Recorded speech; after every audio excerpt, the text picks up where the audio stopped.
Before we get much further, let's talk a little bit about where our JavaScript should go. You see, creating JavaScript like this, what's referred to as inline code, is okay to get us started, but it's not how we're going to continue.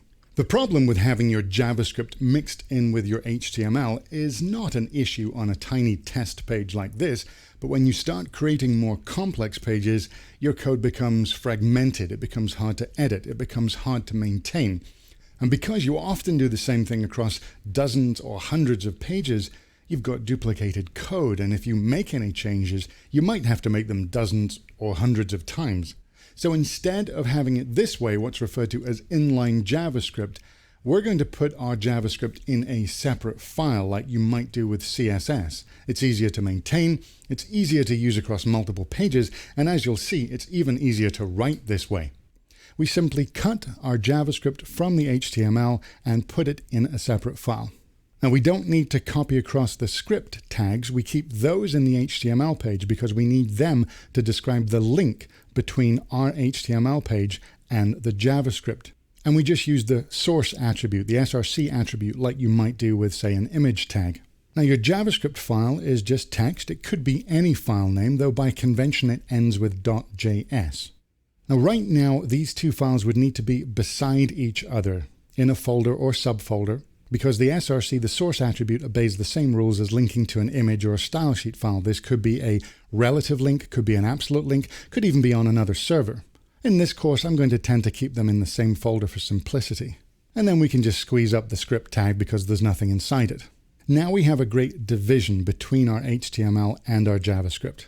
Let's talk a little bit more about the script tag itself. When reading other people's JavaScript, you're going to very often see this type attribute in your script tag. And this is saying not only this is script, but this is JavaScript.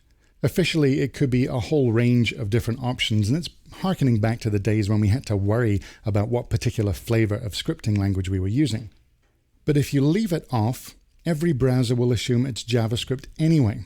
Now, yes, the type attribute is formally required if you're fully complying to the HTML4 or XHTML spec, but in the HTML5 spec, it's officially optional and just defaults to JavaScript. Now, some code editors will add the type attribute automatically, and some others will complain if you don't have it, so it might be easier for you to leave it, but I have never encountered a single situation where leaving it off has any impact at all, so I'm in the rather large camp that says these days just leave it off. Now, next question, where do you put the script tag? Well, it's very common, as we've said before, to see the script tag in the head.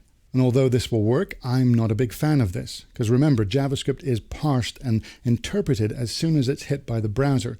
And that means your JavaScript file could cause a delay in rendering the page. And we really don't want to slow the page down. We want the browser to load the page, and then we'll have our script come along at the end. Now, there might occasionally be a need to immediately load and process some JavaScript. For example, you might be using JavaScript to actually create the page content. Then, okay, you want it as soon as possible. But if there's a good rule of thumb, it's to have your script tag not just in your body section, but at the very bottom, just before the closing body tag.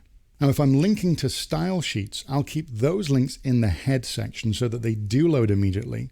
But my general rule is style sheets up at the top, script files down at the bottom. And later, we might even have multiple script tags here to link to multiple JavaScript files. And then we could get concerned about what order they're in, but we'll cross that bridge when we get to it.